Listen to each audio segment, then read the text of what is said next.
The single largest peril in Pakistan's progress is its debt. लोग अपने हिस्से का टैक्स तो पे करना शुरू करें, फिर हमसे आके इतराज़ करें। अगर आपका पूरा टैक्सेशन का निज़ाम ब्रोकन है तो आपके पास फंडिंग की जो रिक्वायरमेंट्स हैं वो आप कहाँ से पूरी करेंगे? खुदा के वास्ते अपने आप को भी क्रेडिट देना सीखें और दूसरों को भी क्रेडिट देना सीखें। हम वो ही नहीं करते। अब आ जाते हैं आपके सवाल के ऊपर।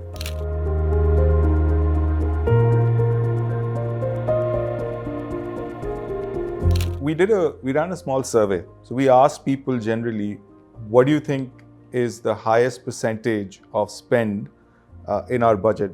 तो ज़्यादातर लोगों ने first response ये दिया, defense.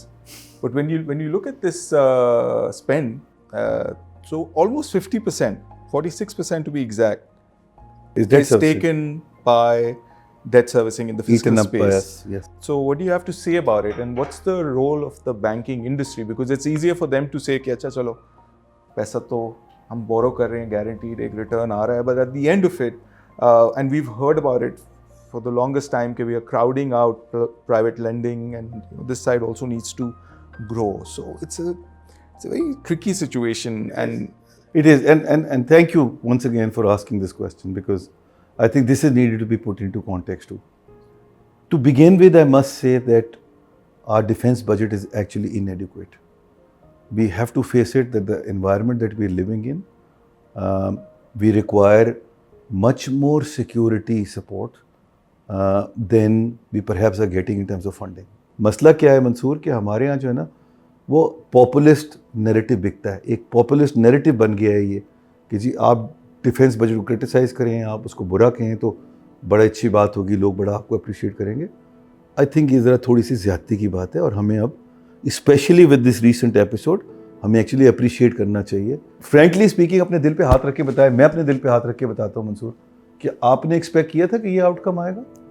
हर मैं पाकिस्तानी से कहता हूँ अपने दिल पे हाथ रख के मुझे बताएं, क्या उन्होंने एक्सपेक्ट किया था जब हमारा इंडिया के साथ ये कॉन्फ्लिक्ट हुआ था कि ये आउटकम आएगा, where we are standing today? तो खुदा के वास्ते कम से कम इसको तो अप्रिशिएट करें, इसको तो आगे लेके चलें। खुदा के वास्ते अपने आप को भी क्रेडिट देना सीखें और दूसरों को भी क्रेडिट देना सीखें। हम वो ही नहीं करते। अब आ जाते हैं आपके सवाल के ऊपर, और मैं आपसे 100% एग्री करता हूँ। The single largest threat, the single largest peril in Pakistan's progress is its debt.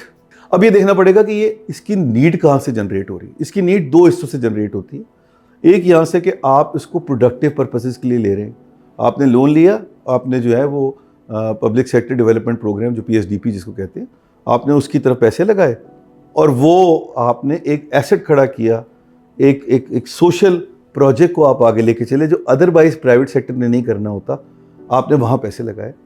This is the good purpose of the debt. The other purpose of the debt is कि आपने अपने expenses meet करने के लिए जो है वो debt लिया हुआ है, जिसका benefit आपको उस तरह नजर नहीं आ रहा, जिसका benefit उस तरह आ ही नहीं सकता, in not even in medium term, not even in long term, it's actually a sunk cost. That is the problem. So therefore, अगर आपका पूरा taxation का निज़ाम broken है, तो आपके पास funding की जो requirements हैं, वो आप कहाँ से पूरी करेंगे? वो आप पूरी करेंगे बैंकों से बोरो करके। तो बैंक्स तो पैसे दे रहे हैं, तो बहुत बड़ी सर्विस कर रहे हैं हम लोग आप गवर्नमेंट की कि we are taking the chance कि रिस्ट्रक्चरिंग हो रही है। 1.5 ट्रिलियन रुपए की रिस्ट्रक्चरिंग हो चुकी है, सारी एडवर्स टर्म्स पे हुई है।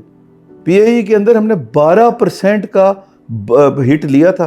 Every bank was is in red. 300 billion रुपए की रिस्ट्रक्चरिंग थी। Banks are the highest tax contributor to this country. You know, अगर मैं वैसे लगाता हूँ इफेक्टिव टैक्स रेट तो 60% बनता है, क्योंकि मुझे एडवांस टैक्स भी पे करना पड़ता है। अगर मैं उसके ऊपर बाकी गवर्नमेंट के लीगल चार्जेस लगा लेता हूँ, जो ये सोशल सिक्योरिटी फलाना ढमकाना, डिविडेंड के ऊपर tax, 80% of my profitability before tax is going to the government. लोग अपने हिस्से का टैक्स तो पे करना शुरू करें, फिर हमसे आके इतराज करें। हम तो सबसे बड़े एडवोकेट हम किस चीज़ के हैं? हम सबसे बड़े एडवोकेट इस चीज़ के हैं कि आप टैक्स पे करें ताकि हमारी डॉक्यूमेंटेशन हो, हम आपको पैसे लैंड कर सकें, और जो गवर्नमेंट आज पैसे लेके हमसे जाती है वो हम उनको ना देना पड़े। हम तो खुद कह रहे हैं कि गवर्नमेंट हमसे बोरो ना करे। हमसे बड़ा एडवोकेट कौन है कि इंटरेस्ट रेट जो टैक्सेस हैं वो लगाओ रिटेल पे, एग्रीकल्चर पे और रियल स्टेट पे। हम सबसे बड़े, वाई? बिकॉज हम 60% टैक्स पे कर रहे हैं, वो कोई कॉन्ट्रीब्यूट। 840 बिलियन रुपीज बैंकों ने दिए हैं टैक्सेस में last year, 840 billion rupees. We are making our entire effort and advocating कि खुदा के वास्ते इन पर टैक्स लगाएं ताकि आपकी फंडिंग रिक्वायरमेंट वहां से मीट हो, बैंकों से पैसे ना लेने पड़े, डॉक्यूमेंटेशन उसके साथ साथ हो, हम पैसे देने को तैयार हैं। दूसरा प्रॉब्लम क्या है कि हम तो ये भी कहते हैं कि जो टैरिफ है उसको रैशनलाइज करें इंपोर्ट के ऊपर, जो कस्टम ड्यूटी इतनी बड़ी आपने लगाई हुई है, ताकि ट्रेड फाइनेंसिंग में हम आपकी असिस्टेंस कर सकें, हम उसको लेके जा सकें। आपकी इंडस्ट्री आज कंपेरेटिव ही नहीं है, export industry is not comparative.